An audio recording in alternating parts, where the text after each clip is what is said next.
जमात बनकर भारतीय जनता पार्टी सामने आई है, क्योंकि हमारे प्राइम मिनिस्टर साहब ने यहां कश्मीर के अंदर अमन और खुशहाली के लिए काम किया, वहीं जबरदस्त डेवलपमेंट वादिये कश्मीर के शहर और गांव में की है। और हमारे नौजवानों का मुस्तकबिल, हमारे नौजवानों का ब्राइट फ्यूचर इस मोदी हुकूमत के हाथों में मजबूत है। जिस तरीके से आज हर सेक्टर में काम हो रहे हैं, वो दिन दूर नहीं कि जब दुनिया के बड़े बड़े मुमालिक कभी न्यूयॉर्क में मिलते हैं, कभी जिनेवा में, कभी दाउस में, कभी जापान और जर्मनी में, वो दिन दूर नहीं कि प्राइम मिनिस्टर मोदी साहब की रहनुमाई में वादिये कश्मीर के अंदर इतना बड़ा इंफ्रास्ट्रक्चर डेवलपमेंट होगा कि दुनिया के बड़े बड़े जो समिट हैं वो वादिये कश्मीर में होंगे। और मैं उम्मीद करता हूं कि वादिये कश्मीर का जो प्राइम मिनिस्टर मोदी साहब का दौरा होगा वो एक तारीखी दौरा होगा। गोल्डन वर्ड्स में मोदी साहब का 7 मार्च को वादिये कश्मीर का दौरा होगा, ये तारीख में लिखा जाएगा। इतना बड़ा जन सैलाब और जन समुंदर यहां पहुंच रहा है। मैं वादिये कश्मीर की आवाम से गुजारिश करता हूं कि 7 मार्च वीरवार के दिन सुबह 10 बजे श्रीनगर के बख्शी स्टेडियम में यहां पहुंचे और अपने हर दिल अजीज वजीर आजम में हिंद जनाब नरेंद्र मोदी साहब के दीदार करें, मोदी साहब को सुने और मोदी साहब का इस्तकबाल करें, मोदी साहब का वेलकम करें, जो उन्होंने दिल खोलकर हिंदुस्तान के खजाने को वादिये कश्मीर के लिए खोला है। गरीब हों, मजदूर हों, किसान हों, गांव के हों या शहर के हों, हर एक शख्स की बेहतरी का काम हमारी हुकूमत ने किया है और प्राइम मिनिस्टर मोदी साहब ने किया है। सर, बताया जा रहा है वज़ीर आज़म नरेंद्र मोदी कुछ बड़े ऐलान भी करने वाले हैं, क्या उसमें रियासती दर्जा की बहाली भी शामिल मुतवक्का है या क्या? जैसा कि हम जानते हैं, इस वक्त पूरा मुल्क 2024 के पार्लियामेंट के जो इलेक्शंस हैं उसकी तैयारी में जुट चुका है। 2024 के लोकसभा के इलेक्शन का बिगुल इस समय बज चुका है। चारों तरफ पूरे मुल्क के साथ साथ जम्मू कश्मीर में भी पार्लियामेंट के इलेक्शंस की जबरदस्त तैयारी हो रही है। यकीनन मोदी साहब ने पहले भी वादिये कश्मीर के लिए लाजवाब काम किए हैं, जिसका मैंने जिक्र किया कि मुल्क के खजाने को दिल खोलकर जम्मू कश्मीर की डेवलपमेंट के लिए अगर किसी ने खोला है तो वो प्राइम मिनिस्टर मोदी साहब है।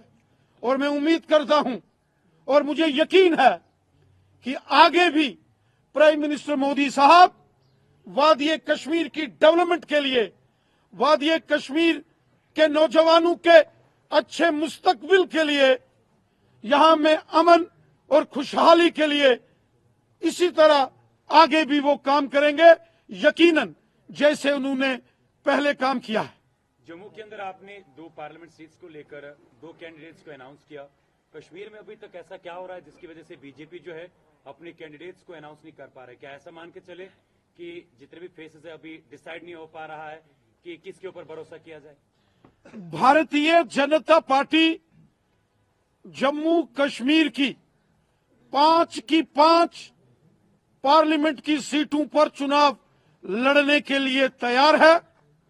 आज जम्मू के साथ साथ वादिये कश्मीर में भी भारतीय जनता पार्टी की जबरदस्त पकड़ है। हमारा तंजीमी नेटवर्क वादिये कश्मीर के हर गांव और हर शहर में है।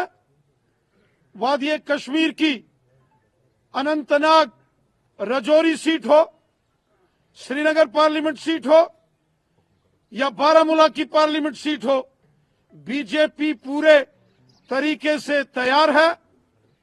मरहला वाइज चूंकि फेज मैनर में लोकसभा के इलेक्शंस होंगे और भारतीय जनता पार्टी ने 195 अपने उम्मीदवारों की लिस्ट निकाली है, जिसमें जम्मू और उधमपुर की 2 सीटों के अपने कैंडिडेट्स अनाउंस किए हैं। बहुत जल्द कश्मीर की 3 सीटों के बारे में भी पार्टी फैसला लेगी। भारतीय जनता पार्टी के वर्कर चाहे साउथ कश्मीर के अनंतनाग, कुलगाम, शोपियान में हो, चाहे श्रीनगर, बड़गाम, पुलवामा और गांदरबल में हो, या नॉर्थ कश्मीर के बारामूला, बांडीपुरा और कुपवाड़ा डिस्ट्रिक्ट के हों, पूरे तरीके से तैयार हैं। और मुझे यकीन है कि जम्मू की 2 सीटों के साथ साथ हम कश्मीर की 3 सीटों पर भी जीत हासिल करेंगे। जिस तरीके से यहां लोगों की खिदमत, लोगों के काम, यहां की डेवलपमेंट हुई है, मुझे यकीन है कि वादी कश्मीर की आवाम दिल खोलकर प्राइम मिनिस्टर मोदी साहब को वोट करेगी। आपने कहा कि डेवलपमेंट और आपने जो वक्तव्य यहाँ दिया उसके हिसाब से आप किसी दूसरे पार्टी से कोई गठजोड़ नहीं कर रहे हैं। बात कर रहा हूँ, क्या पोस्ट पोल आपके दरवाजे खुले हैं कि आप यहाँ के जो रीजनल पार्टी है उसके साथ गठजोड़ करेंगे? भारतीय जनता पार्टी जम्मू कश्मीर में अपने दम के ऊपर इलेक्शन लड़ेगी। पहले पार्लियामेंट के इलेक्शन और फिर जब इलेक्शन कमीशन ऑफ इंडिया ऐलान कर देगा असेंबली इलेक्शंस का, भारतीय जनता पार्टी अपने दम पर लोकसभा के इलेक्शन लड़ेगी और असेंबली के इलेक्शन भी हम अपने दम से लड़ेंगे और जीतेंगे। जैसे लोगों का प्यार और सपोर्ट वादी कश्मीर में बीजेपी को मिल रहा है, मुझे यकीन है कि बीजेपी की जबरदस्त जीत पार्लियामेंट के इलेक्शंस में भी होगी और असेंबली के इलेक्शंस में भी होगी। मेरा एक सवाल है, जिस तरह से आपने कहा डेवलपमेंट और जो बाकी प्रोसेस यहाँ पर हो रही है, विजिटर्स काफी ज्यादा, टूरिस्ट काफी ज्यादा number of tourist are coming in Kashmir, लेकिन वही उमर अब्दुल्ला की तरफ से यहाँ पर तनकीद किया गया है। उसमें बताया गया है कि 15 लाख की कैपेसिटी वही है, तो जाते कहाँ पर है? ये सारे जो टूरिस्ट यहाँ पर आते हैं वो होली गेम्स या किसी श्राइन्स के दीदार करने के लिए आते हैं, लेकिन वो कैपेसिटी वो कहाँ सोते हैं, क्या करते हैं, इंफ्रास्ट्रक्चर वही का वही है। दूसरा, आपने रेलवे की जिक्र की तो उन्होंने बताया कि रेलवे इंदिरा गांधी के वक्त जो है यहाँ पर उसकी इनॉग्रेशन की गई थी, लेकिन आप वोट बटोरने के लिए इस तरह के, इस पर क्या कहेंगे? यहां तक वादी कश्मीर में ये जो बनिहाल से बारामूला तक का रेल प्रोजेक्ट है, इसका काम उस वक्त शुरू हुआ था जब हमारे मुल्क के प्राइम मिनिस्टर अटल बिहारी वाजपेयी साहब बने थे, और जो फंड्स वाजपेयी साहब की हुकूमत ने रेल की डेवलपमेंट के लिए बनिहाल से बारामूला तक दिया, वही फंड्स यूटिलाइज हुए।